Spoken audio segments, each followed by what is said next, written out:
Welcome everyone to our wrap-up show. I'm Axel Threlfall, editor-at-large at Reuters. Just before I introduce our panel, let me just mention a couple of things that have jumped out at me in terms of the headlines from today. It was Energy Day, of course, coal front and centre of discussions.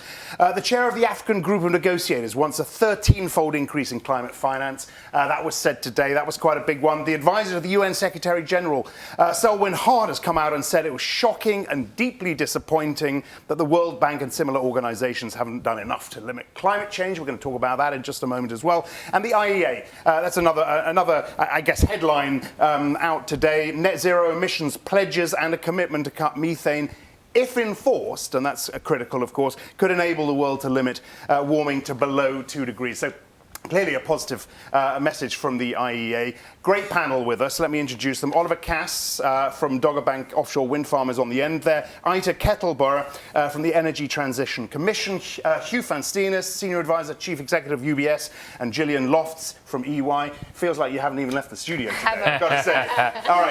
All right. Look, Ita, I'm going to start with you because it was Energy Day. A lot of power announcements.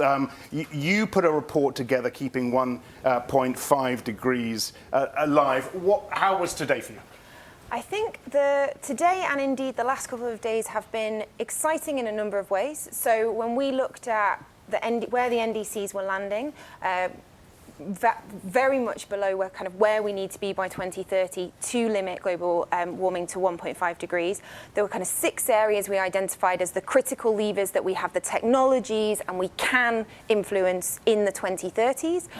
One was nature, and I think then the nature announcements, the deforestation pledges, if enforced, that's and also if supported by significant climate finance, could really make a huge difference on that front.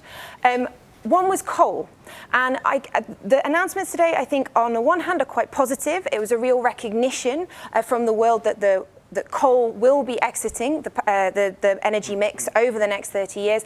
However, if we really want to keep 1.5 degrees alive, we have to go beyond no new coal and actually look at exiting existing coal faster than we would do on a purely economic basis. Yep. And unfortunately, the announcements today didn't cover that. Okay. So, yep. Right, so that disappointed you. Hugh, Selwyn Hart's comments, shocking, deeply disappointing on the World Bank and others. I mean, they're right. They're on the mark, really, aren't they? Because we were expecting something. I think you said the dog that didn't bark is the way you talked about it. We were expecting something yesterday, but we didn't get anything. Yeah, I think that's right. I mean, look, I thought the great news from yesterday was that the private sector is ready, willing and committed, but we didn't hear much more about the development banks. So last year, all the development banks put together did 66 billion of climate finance, and we need that to triple.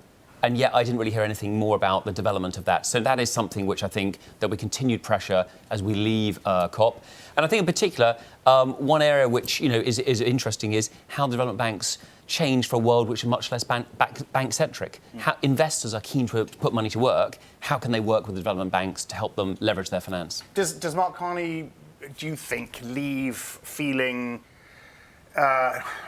job done is an awful phrase, but feeling much more positive than when he arrived? So I think it's sensational in terms of what's been announced. No, look, I mean, the focus I found today was like, wow, that was a big announcement. Yeah. Now the work starts. Yeah. So have we got the data, the metrics, the projects, the influence, the regulation? And, let's put it in context. 2/5 of all banks in the world signed up by assets, and over half of all professionally managed investments. That's a tipping point, and at that point, there's a lot of work to be done. Oliver, let's talk about that and some of the projects, because clearly one of the big questions being asked are, look, the finance is ready. Are the projects there? Are they ready? How are we going to get the money there? How are we going to scale this stuff up? How are we going to get this going? From your vantage, Dogger Bank Offshore Windfarm, what would you say to that? I mean, in some sectors, there are definitely projects there and very, very ready. I mean, for example, in the UK offshore wind sector, there's a whole number of projects who are going to be desperately bidding into the next auction to get the kind of the support mechanism to enable them to then be delivered. I mean, in some sectors, there's a lot of work to do for the projects to be ready. Yeah. I mean, what I've been struck by really is lots of sort of interesting, exciting announcements, and sort of thinking about my job, which is delivering a really standout project, and that's just one sort of project which needs to get delivered. It's so important that we make sure that these projects which are ready can be delivered. Yeah. And we crack on with that act of doing. We need the regulation and that kind of the environment to be in place, but we've got to make sure we're really cracking on with the act of doing and delivering. The first phase of your project due online 2023, I think. 2023, yeah. £9 billion, £9 billion, right? £9 billion across the 3 phases of the Dogger Bank project. And 75% but funded by bank finance. That's right, yeah. Okay, and what are some of the other conversations you've had here that have made you feel positive about this whole space? A lot of it has been about the breadth of technology and the interest that's being generated around them, which makes me. Offshore wind is a big part of the story. It's far from all of the story, yeah. And there's so much more that needs to kind of be done, and I've been really actually quite excited, more than I thought I would be, about the level of appetite and interest in these other more difficult sectors. Offshore wind's really proven that it can be done at real scale. These more difficult ones need to then go up the same journey. We need to back the winners and get up that same journey. Yeah. Gillian, I guess I asked how your day was. This morning I asked you how your client, what the mood is among your clients on the back of what we heard from the Chancellor yesterday and a bunch of stuff being put in place. I imagine you spoke to some of them today. Are they fearful? No, I wouldn't say fearful, Axel. No, not at all. I think there's an acknowledgement that this is huge, that it is complicated, that we're working in a very ambiguous environment, and there's a lot of uncertainty, right? So, that's very challenging to be a leader. From the conversations that I've had yesterday and today, I really get the sense that, business turned up, finance turned up, leaned into the problem, as you've said, Hugh. And I feel a real energy and momentum. And I think that, the question I have in my mind is, how do we keep that going at the pace that we've felt in the last couple of days, and also that we've felt in the sort of, months in the run-up to kind of creating this COP? Yeah. Okay. Look, wow, 4 minutes left. That's all we've got. Tomorrow on our show, we're going to be looking at carbon. Offsetting carbon pricing. We're going to be looking at nature as well. Let's just get a quick word on carbon, because Mark Carney and Bill Winters will be here for that. What do we need to know from them? From my perspective, I guess it's, how much progress are you making on the whole offset piece? Are you getting anywhere, and what sort of feedback are you getting? Why don't you start, Ida?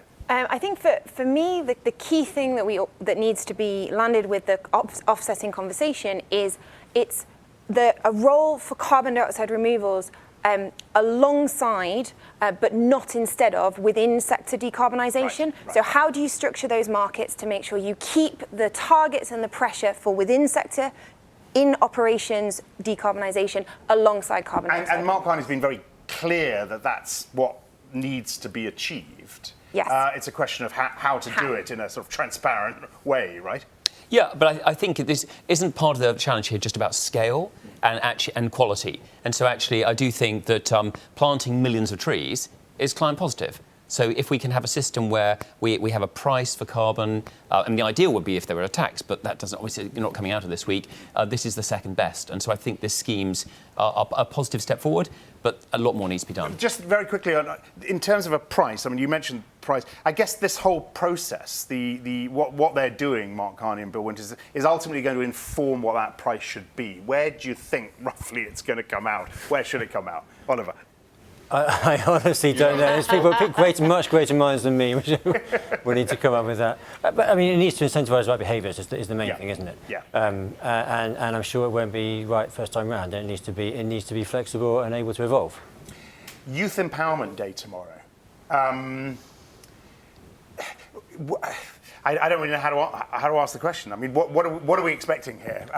We're expecting Greta Thunberg and a demonstration. We're expecting to hear from youth, and I guess the question is, are people listening?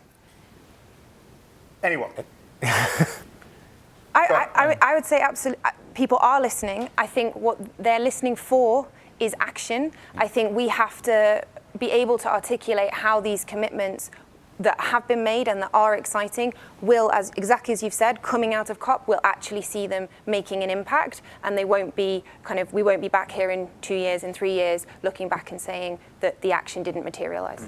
And if I can add to that, so I think the other job that business and politicians have is to communicate to youth. Because at the moment, none of us are communicating properly. It's a huge subject, it's really complicated.